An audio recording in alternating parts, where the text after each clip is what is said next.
السلام علیکم ورحمۃ اللہ وبرکاتہ۔ اللہم صلی علی سیدنا محمد وعلی آل سیدنا محمد افضل صلواتک بعدد معلوماتک وبارک وسلم۔ برادران اسلام، یوں تو امت مسلمہ کا ہر فرد مبلغ ہے، تاہم اللہ سبحانہ و تعالیٰ نے اپنے جن بندوں کو اس دعوت کے لیے خاص کر لے، چن کر لے، ان کے لیے اس سے بڑی اور سعادت نہیں۔ داعی اللہ اور مصلح حقیقی کی سعی دو قسم پر ہے، اصلاح نفس اور اصلاح معاشرہ۔ پھر دعوت تین امور پر مشتمل ہے: امر بالمعروف، نہی عن المنکر اور یاد حق۔ یعنی جن باتوں کا حکم دیا گیا ان پر خود عمل کرے اور دوسروں کو عمل کی تلقین کرے، اور جن باتوں سے منع کیا گیا ان سے خود باز رہے اور دوسروں کو باز رہنے کی تاکید کرے۔ ہر وقت میں اللہ سبحانہ و تعالیٰ کی یاد میں مشغول رہیں۔ یہ تینوں باتیں شریعت کا لب لباب اور طریقت کا اصل اور بلوغ الی المرام ہے۔ معاشرہ انسانی اجتماع کا دوسرا نام ہے۔ اس اجتماع میں افراد ایک دوسرے سے متاثر ہوتے ہیں، اور انسانی فطرت کا خاصہ ہے کہ یہ جبلی طور پر اثر پذیر ہے۔ معاشرے کا ہر فرد شعوری یا غیر شعوری طور پر اپنے ماحول پر اثر انداز یا اثر پذیر ہے۔ دوسرے لفظوں میں ہر فرد داغی بھی ہے اور مدعو بھی، اصلاح کن بھی اور اصلاح گیر بھی۔ فرد کی اصلاح اور اصل معاشرے کی اصلاح اور اس کی تعمیر، معاشرے کی تعمیر، اس کی تخریب معاشرے کی تخریب ہے۔ حاضرین گرام، ایک نامی گرامی کا پیر صاحب کا واقعہ تھا، اور اس پر میں نے تحریر بھی لکھی ہے ہمارے وال پر، آپ دیکھ سکتے ہیں۔ وہ کہتے میں جہاز میں جا رہا تھا تو سفر لمبا تھا، تو میں نے چاہا کہ نظر پڑ گئی تو آگے ایک مشہور اور معروف کی درگاہ کے صاحبزادگان میں بیٹھے تھے کہ ان کے ساتھ مصافحہ ہو جائے۔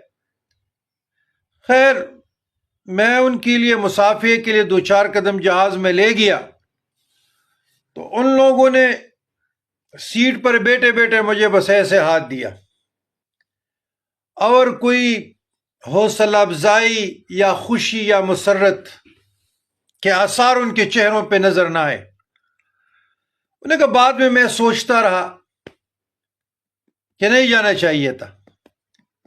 خیر، انہوں نے اس پر ایک تحریر بھی لکھی تھی، لیکن میں نے قرآن و سنت اور تعلیمات بزرگان دین کی روشنی میں ہمارے خانقاہ فیروزیہ مرشد باغ پہ انشاءاللہ پڑھ سکتے ہیں۔ تو وہ کہتے ہیں کہ یہی وہ باتیں ہیں کہ وہ تربیت۔ تو میرے ساتھ مدینہ منورہ میں یہ جو کمظرفی ہے نا، کمینی، یہ ہر گروہ میں پایا جاتا ہے۔ میں گیا تھا عمرے کے لیے،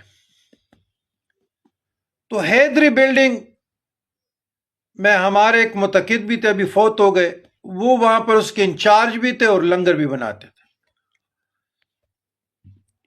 تو میں ان کے ساتھ تھا۔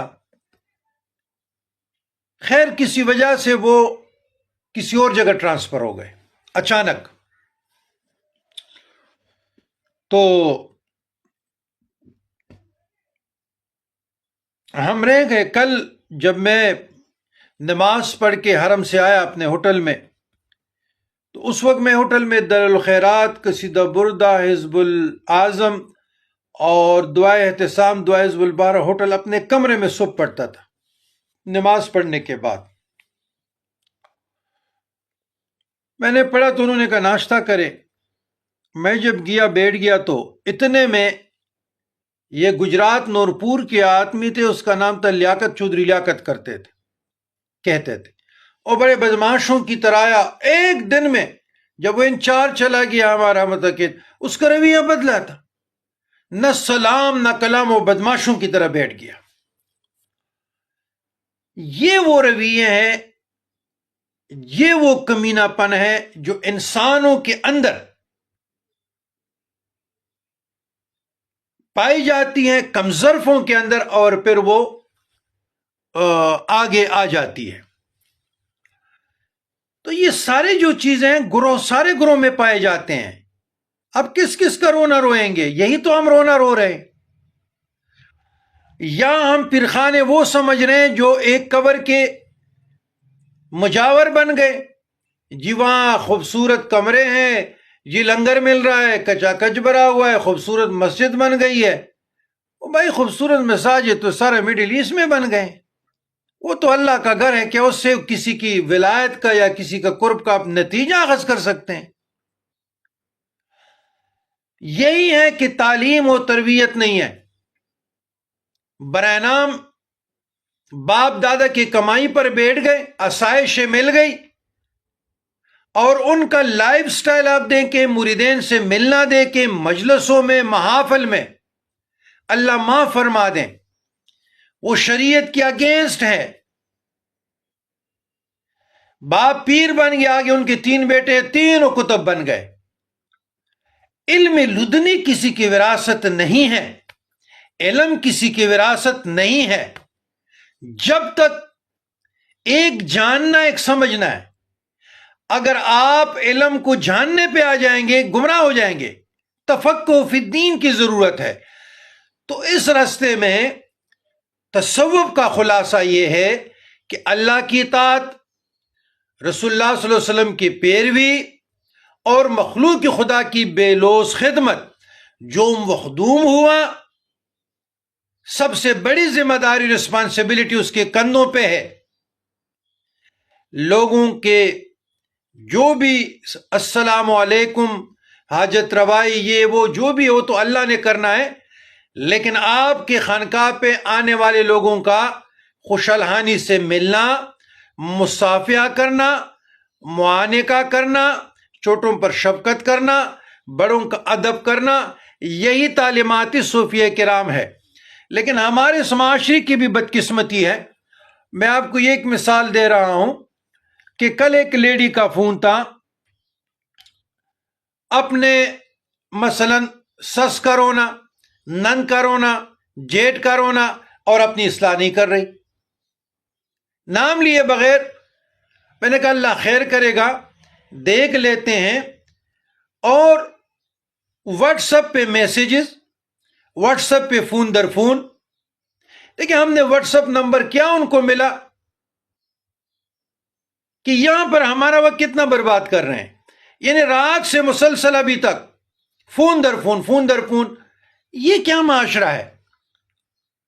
اپنی اصلاح کرنی نہیں ہے، اپنے کردار کو ڈیولپ نہیں کرنا، شریعت کے سانچے میں ڈالنا نہیں ہے کہ ایک بہو کی کیا ذمہ داری ہے، اور دوسروں میں خامیاں نکالنا۔ یہ ہمارے معاشرتی مسائل جہاں ہم تربیت پاتے ہیں ماؤں کے گودوں میں، یہ کمزوری ہے، برداشت نہیں ہے، صبر نہیں ہے، استقامت نہیں ہے۔ اپنے بہن کے، اپنے بھائی کے سینکڑوں باتیں برداشت کرتے ہیں، لیکن اب کی سس کی، اب کی نن کی ایک بات برداشت کرنے کے لیے تیار نہیں ہے، آسمان سر پہ اٹھاتے ہیں۔ یہ وہ رویے ہیں کہ ہمیں ان رویوں نے اللہ سے بہت دور پھینکا ہے۔ بظاہر تو یہ دیکھیں، کوئی عالم آپ دیکھیں، بہت علماء جن کے زبان پہ لان ہے، تان ہے، گالی ہے، گلوچ ہے، وہ کیسے اللہ تک پہنچ سکتے ہیں؟ چاہے بڑی داستار کیوں نہ ہو، چاہے مشہور شیخ الحدیث شیخ القرآن کا کیوں نہ ہو، آپ کی زبان طیب طاہر نہیں ہے۔ گالی دینا یہ مومن کا شیوا نہیں ہے، حدیث مصطفیٰ ہے صلی اللہ علیہ وسلم۔ مومن نہ بدخو ہوتا ہے، نہ لان کرتا ہے، نہ تان کرتا ہے، نہ گالی دیتے ہیں۔ تو برائے کرم اپنے رویوں پہ نظر ثانی کریں، اپنی اصلاح کریں، اور اصلاح کے بعد اپنے بچوں کی اصلاح کریں، بچیوں کی اصلاح کریں، خصوصی طور پر وہ کسی کے گھر میں جائے گی۔ تو دعا ہے کہ اللہ ہمیں فکر آخرت عطا فرمائے، ایمان کی سلامتی۔ ربنا ظلمنا انفسنا وان لم تغفر لنا وترحمنا لنکونن من الخاسرین۔